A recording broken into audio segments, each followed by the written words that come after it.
the information that we learned at our Sage night on the night of the PTA movie, and several requests came in to replicate that, so I'm going to replicate it in this conversation. I hope that you're able to see what I'm able to see on the screen. So this year, myself and Mrs. Lightfoot met with the kids and we presented this PowerPoint presentation, and I felt like it would be a good idea to share it with you as well so that you can see the importance of SAGE to our students and the importance of assessments in general. Because if you're like us, we are completely assessed out. And you can see on this screen we have so many tests. Seriously. We have the days is given and the Dibbles oral reading. Days begins in grade 3, 3, 4, 5, and 6. And then Dibbles oral reading fluency is given by the State Office of Education. It is a mandatory test. Pretty quick. But it also carries a lot of weight when the state says that such a percentage of students are reading at grade level. They use Dibbles as that signifier. The state also requires us to do SAGE, and because of that, Viewmont purchased this program called EDAMS. It's called Educator Assessment Data Management System. It helps us create tests that look very sagey, for lack of a better word. The district also got a grant for iReady, and I know you might have a lot of questions about iReady, and I can address those in emails if you'd like. And then in addition, there are all those quizzes and spelling tests and everything else. And I know that most of you are my age, and there are so many tests out there, seriously. And I looked at this cartoon and I thought this was really funny. The sign on the door says test today, and the kids are all saying, is this the actual test or a practice test? I think it's the pre-test to the practice test. It could be the post-test to the pre-practice test so they know we understand this form of the test. Or is it the post-practice test before the pre-test to the actual test? And honestly, that's exactly what it feels like. And my message here today is we get it. We get that there are a lot of tests being given, but the way we use the test is what's really, truly important. And that's what I want to chat about today. A good test helps teachers explain what students already know. And a really good test would help teachers determine what you still need to know and what students still need to learn. And so we do give a lot of tests, and we're doing that to see if students have achieved mastery in a concept. And some tests are easier than others, some are harder than others, but we certainly want to make sure that when we go into SAGE season, that our kids are prepared and know what to expect. I want to talk for a minute on opt-out. You can opt out your student from all of the SAGE tests. That's a little scary to us because as educators, because opting out, even though it says it doesn't count against us, it doesn't count against us for participation rate, but it does count against us when it comes to the PACE report card. And the PACE report card is where the grades come from. So when you hear on the news that a school got A, B, C, D, or F, part of that comes out of the parents who opt out of SAGE automatically are considered a 0 in that PACE reporting. So that's a little bit scary for us. And my message to you is that kids can do hard things, and we are giving them all of the tools that they need to be able to take the test. And it's not easy, but we are going to break down the SAGE exam so that they can take the test. And I'm going to walk you through that in this presentation. We shared this with the students, and we said the cartoon has a bird and a monkey, a penguin, an elephant, and a goldfish, and the examiner says, for a fair selection, everybody has to take the same exam. Please climb that tree. And we need to make sure that our students are taking that test seriously, because if we teach everyone the same way, we're going to miss an opportunity to teach kids the way they learn. So they might give us the wrong data, like this goldfish is going to give us the wrong data about their tree climbing abilities. And we might say that to a teacher, well, Mr. Goldfish needs extra tree climbing classes, needs extra tree climbing work, needs extra tree climbing homework. The teacher needs to stay over for 2 hours after school to do tree climbing skills. And the problem is that our goldfish is not equipped to climb the tree like a monkey would be. And I think most of our kids are monkey, no pun intended, and that they might just need some skill development to make sure that they can climb that tree successfully. But we need to make sure that the teachers are getting the right data. I know that teachers were scared last year because on the SAGE test, there were some students that were done in about 5 minutes because they just continued to click through the test. Well, that doesn't tell us if they're a monkey or if they're a goldfish, but it just tells us that the test wasn't that meaningful for them. And here's an example about why the right data is important. If you wanted to go to Farmington, you wanted to meet a friend at Lagoon for a day of fun, but you're not quite sure how to get there, and you tell Siri, "Hey Siri, show me how to get to Farmington so I could get to Lagoon." And Siri tells you that it's going to take 23 hours and 21 minutes. And we had the kids brainstorm about why Siri would be wrong, other than Siri is usually always wrong when it comes to directions, I have to say.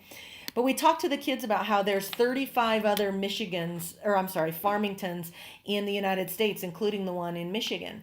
If students don't answer test questions accurately, then when teachers go to look at the reports, they give students the wrong assignments and the wrong reteaching, and we don't want that to happen to our students. And so when we look at our SAGE scores, I want to flip over to this slide.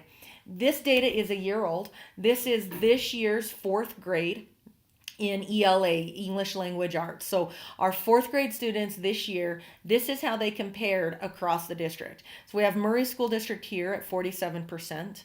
We have our neighboring school, Grant, at 70%. Longview and McMillan at 60 and 67%. Horizon is a Title I school, and Parkside is a Title I school, and wow, you can see where Viewmont fell out in that. So when we look through these slides, you're going to want to take a look at this area right here and compare us to our neighbor schools, which are McMillan or like schools like McMillan, Longview, and of course Grant is very similar. Again, last year's third graders, this year's fourth graders, this is how they did in math. You can say uh-oh if you'd like. Our fourth grade reading scores. What this tells me is that across the district, we have a gap in reading. And even though Viewmont scored below Grant, our sister school, we outperformed the district, but I wouldn't say that that is a success story since the district as a whole scored at 38% in reading in the fourth grade. Those are this year's fifth graders. Again, last year's fourth graders, this year's fifth graders, 48%. But again, our comparison schools here, and here have outperformed us by 5 to 8 percentage points. And that is certainly not the picture of Viewmont that we want to portray. This is last year's fourth graders, this year's fifth graders in science. Again, 39% as a district. We beat them as a district overall, but our sister schools, McMillan and Grant, were hanging steady with, and Longview outperformed us by 9%. This year's sixth graders, last year's fifth graders, you can see how they did in reading. Overall, as a district, this was quite alarming. The students were very disappointed in their performance here. And in math, likewise, Murray School District is at 55%, and this year's sixth graders scored at 32%. And in science, we did pretty well. We outperformed Parkside, but you can see with our comparison schools that we still are not where we would like to be. Now, what this tells us, it's very disheartening for teachers because they're saying, gosh, we taught all of this, and I believe that they did. I believe that we have very strong teachers, and I believe that we have very smart students. What I believe happened is we didn't know how to take the test well. And so they're learning all of the right things. We're just not demonstrating that knowledge in the right ways. So I want to take us over to SAGE and let you look at some of these test questions, because it's not just about learning the right stuff. It's about thinking deeply about math and asking, they're called depth of knowledge questions, level 1, 2, and 3, DOK, depth of knowledge. And most of the questions on the state test are at depth of knowledge 2. Now, for those of you who are non-educators, when you and I were going to school, we solved math problems and we just did it the standard algorithm way. You know, you multiply the ones times the 1 times the 10, and then you add a 0 down below, and then you multiply the 10s times the 1 and 10s times the 10s, and you come up with the answer. You add those two together and you come up with the answer.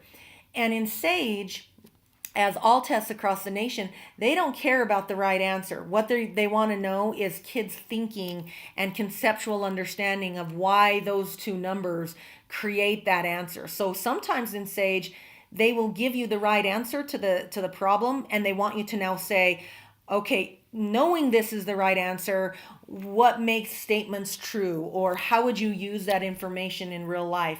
And that's what SAGE is measuring. And I think that's what we went unprepared to do. So if you wanted to do this at home, you're welcome to. You go to the sageportal.org,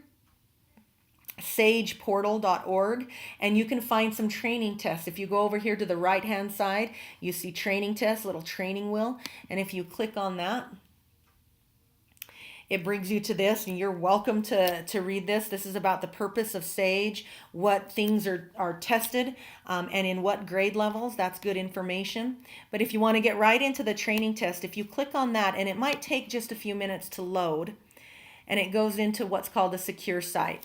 I'm going to take you through a lot of clicks, and it might sound like frustrating. Your students won't have to click this many times. This is just how many times you have to click to get into the portal as a parent. So it does take a few minutes to load. And while we're doing that, I want to talk a little bit about SAGE and its implication on teachers. I mean, not only is that just a reflection of what the teachers did, the sad part about the legislation is teachers could potentially lose money if students aren't making the growth that they need to make in their academic subject areas. And for teachers, that's $4,200 of pay that is up for grabs now, where before it had been a part of their salary. They have their base salary, and then they got this $4,200 called their legislative salary adjustment. And so the legislator isn't taking away their base pay. Teachers' base pay stays the same, but their legislative adjustment salary, which equals $4,200 a year, could potentially be taken away from teachers if they're not making the academic gains they need to make. So that's why we love our teachers enough that we want to make sure that we're doing right by them and showing what we know on the test. And that's what we say all the time here at Viewmont, show what you know. So once you get to this page, it finally did load. You see this is for AIR, which is the institute that created the SAGE system. Go ahead and just click OK. You scroll down here, and if you see guest, you're in the guest portal. No big deal. Again, when your students log in, they'll come to this site, and we guide them through the numbers that they have to enter here. And they click sign in, and they're done. But for you, as a guest in this system, here's where you can select your grade. So if you want to select the grade that your student is in, you can see some training tests. So I'm going to select, let's go ahead and select 4th grade, and then just hit yes. And this is where it's going to take you through a whole lot of little screens. You can select whichever test you'd like to look at. So you can go into writing or reading, math, or science. So I'm going to go ahead and do this, start math for grades 3 through 4. I'm not real sure what all of this is, but you can go ahead and just hit select. And again, is this your test? Yeah, it is. And then go ahead and hit continue. It says text to speech isn't available right here, but yes, where parts can be read to students, it will be read, and there's an option available for that. In this case, it's saying for this training site, you don't need to have text to speech. So we hit continue, and my goodness, like I said, here are the little navigation buttons, but I'm going to go ahead and go to begin test now. And this is going to open up a test. This is 4th grade, and this is what the SAGE environment is going to look like for students. I want to show you some of the tools, and you are welcome to do this with students. These questions obviously won't be on SAGE, but it certainly lets students be aware of what the screen will look like. If your students say, hey, this looks a lot like an EDAMS test, then they're right. That's why we bought EDAMS. It very much mimics the SAGE portal, and the tools are very much the same as well. So we have a couple of options here. You have the question. Students select the right answer, but if they didn't know the answer to this, there's a couple of different tools to help them. If you go here, they can mark for review this question and then move on to the next question if they wanted to. I'm going to unmark this. You can also click on this little menu and do strike through. This is a great tool for students if we say, try and eliminate some answers, and then it at least gives them an opportunity to get some things right. So we know that 78 rounded to the nearest 10. 100 is going to be probably way too high. And 8 is pretty high, so we're going to take 70 out. Well, now we're pretty close to answers that we can use for our students. So that is the strike through tool that is available. We do have a masking tool here. It's to cover up anything that maybe you want to eliminate. Perhaps it's that you want to mask, or if there's information that you think is not pertinent, kids can go through and cover that stuff up so that they can just focus on the information that they need to have. There is a dictionary if you need it, and they can type in what is the tens value place. So type in the nearest 10 and click on the dictionary. And of course, I don't know that that answer or that definition is going to be helpful, but perhaps in the language arts section, that might be something that will be helpful. Being one more than 9. There you go. On notes, you can type in notes. Remember that 5 times 5 equals 25. If a student types that in, that's perfectly fine for them to go back and refer to if another question comes up. You can't leave those notes for students so that they could help cheat or anything, but if a student just has to get that out of their head so that they can cognitively think about other things, then they can write that down in their notes. They can zoom in and out of these questions so that they can see it a little bit better. And then this is how you go to the next section. So I'm going to answer this question. I'm going to go to next. I'm going to just choose a couple of things here and go next. And then here's an interesting one. This is use the connect line tool to create a rectangle with an area of 24 square units. So students need to know what area is and how they would come up with 24 square units. And so they would say, okay, if I start here, and then 24 square units is going to be 6 across and 4 down, or 8 across and 3 down, whatever that might be. And so then you would want to click, I don't know if I did that right. 1, 2, 3, 4, 5, 6. I'm going to click that. And then I'm going to go down 1, 2, 3, 4. I'm going to click that. And then I'm going to connect our lines and create a square. This takes a little bit of time, and it takes some time for kids to get used to. So these are the types of tools that we want to make sure that we show for kids. That pretty much sums up this section. If you wanted to go back out and go into Sage Portal and choose another test, you're welcome to do that. A couple of things to look forward to, and I'm going to type these up here just so that I can remind myself too if you want to watch me do this. I am going to get dates out to parents as soon as possible so that you know when parents need to be prepared for when their student takes Sage. That means getting kids to bed early, making sure they eat a really good breakfast. You'll even get to know what time they're going to be able to take the test. And so if you want to opt out, you certainly have that right.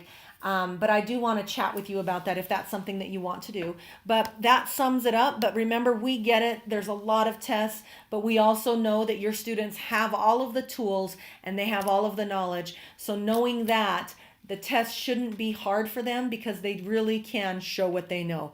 This is their time to brag. Thank you so much for your support of Viewmont Elementary.